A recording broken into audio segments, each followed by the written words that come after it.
नमस्कार दोस्तों। अप्रैल 2023 में कनाडा में एक चोरी हुई और ये चोरी कनाडा के इतिहास की सबसे बड़ी चोरी थी। चोरों ने करीब 130 करोड़ रुपयों का पूरा कंसाइनमेंट ही चुरा लिया और इसमें 6600 सोने की ईंटें और कनाडा की करेंसी थी।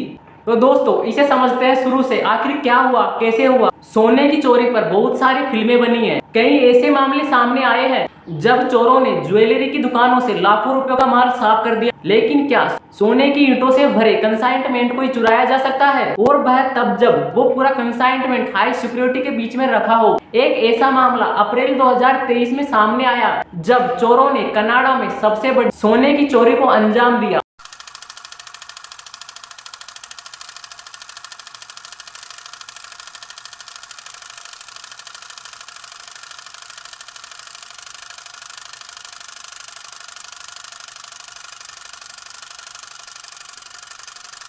चोरों ने 400 किलो सोने से भरा एक कंसाइनमेंट ही चुरा लिया। ये दुनिया की छठी और कनाडा की अब तक की सबसे बड़ी सोने की चोरी। बात है 17 अप्रैल 2023 की। स्विट्जरलैंड के ज्यूरिख से एयर कनाडा का एक कार्गो प्लेन शाम को करीब 6 बजे कनाडा के टोरंटो हवाई अड्डे पर लैंड होता है। एक फ्लाइट में 6600 सोने की ईंटें और 1.9 मिलियन कैनेडियन डॉलर की करेंसी थी और सोने की कुल ईंटों का वजन लगभग 400 किलो था। सोना और कैनेडियन डॉलर की कीमत करीब 130 करोड़ रुपए थी। ये पूरा सोना स्विट्जरलैंड की ही एक मेटल रिफाइनिंग कंपनी का था और एयरपोर्ट पर मौजूद स्टाफ को इसके बारे में कोई जानकारी नहीं थी कि कंसाइनमेंट में क्या है। ये कीमती shipment Boolean and currency exchange के लिए भेजी जानी थी। अब हम समझते हैं कि इतने सारे सोने की चोरी आखिर कैसे हुई। करीब आधे घंटे बाद सफेद रंग का एक ट्रक एयर कनाडा के उसी वेयर हाउस यानी गोदाम पर पहुंचता है जहां उस कंसाइनमेंट यानी पूरे सोने और करेंसी को उतारा गया था। और ट्रक ड्राइवर एक नकली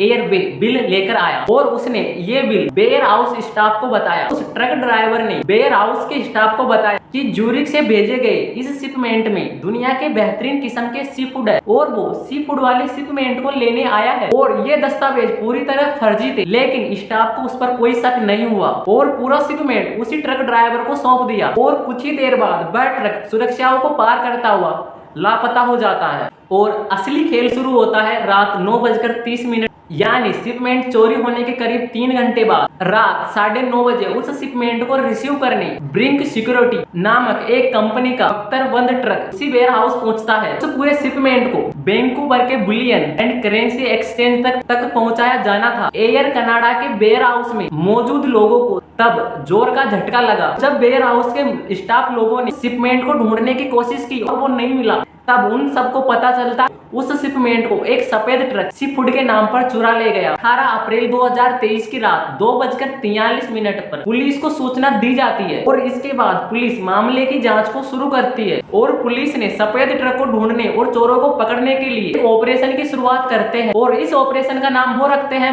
प्रोजेक्ट 24 कैरेट। और पुलिस ट्रक का पता लगाने के लिए सीसीटीवी कैमरों की मदद लेती है। शुरुआत के थोड़ी देर बाद सीसीटीवी कैमरों में वो सफेद ट्रक नजर आता है, लेकिन कुछ ही देर बाद वो ट्रक इंटरसेक्शन से कैमरे की नजर से ओझल हो जाता है। कनाडा की पुलिस की जांच और चोरों की तलाशी लगातार जारी थी। इस घटना के करीब 5 महीने बाद यानी 2 सितंबर 2023 को एक बड़ा सुराग मिला और ये सुराग तब मिला जब अमेरिकी पुलिस ने ट्रैफिक नियम के उल्लंघन के मामले में 25 साल के एक नौजवान को रोका। इसका नाम था टुरांटे किंग मैकलेन। जब अमेरिकन पुलिस इस मैकलेन की गाड़ी की तलाशी लेती है, उन्हें उस गाड़ी से 65 अलग अलग किस्म की बंदूकें मिलती है और इनके साथ पुलिस को इसे 2 फुल्ली ऑटोमेटिक हैंडगन भी मिलते हैं जिन्हें मॉडिफाई करके मशीन गन के जैसा बना दिया गया। यह हथियारों की तस्करी का एक बड़ा मामला था। पुलिस उस व्यक्ति से पूछताछ करती है तो पता चलता है कि मैकलेन कनाडा और अमेरिका के बीच हथियारों की तस्करी करता था। अमेरिका और कनाडा की पुलिस को जब मैकलेन की असली पहचान का पता चला तो उनकी हैरानी का ठिकाना ही नहीं रहा, क्योंकि मैकलेन और कोई नहीं था, वो वही व्यक्ति था जिसने एयर कनाडा के वेयर हाउस से 132 करोड़ रुपए की सोने की ईंटें और कैनेडियन डॉलर चुराए थे। डॉलर ले जाने वाला सफेद ट्रक का ड्राइवर था और वेयर हाउस के दस्तावेजों पर मिले फिंगरप्रिंट से उसकी पहचान पक्की हो गई कि वो ही चोर है। और धीरे धीरे पुलिस को इस चोरी में शामिल और लोगों के बारे में जानकारियां मिली। इसके बाद में पुलिस इस मामले में और जांच करती है और पुलिस वेयर हाउस में काम करने वाले कर्मचारियों से पूछताछ करती है और इस मामले में पुलिस को पता चलता है इस चोरी में वेयर हाउस में काम करने वाले 2 भारतीय कनाडाई शामिल थे। उनमें से एक का नाम था परमपाल सिद्धू, दूसरे का सिमरनप्रीत पनसेर।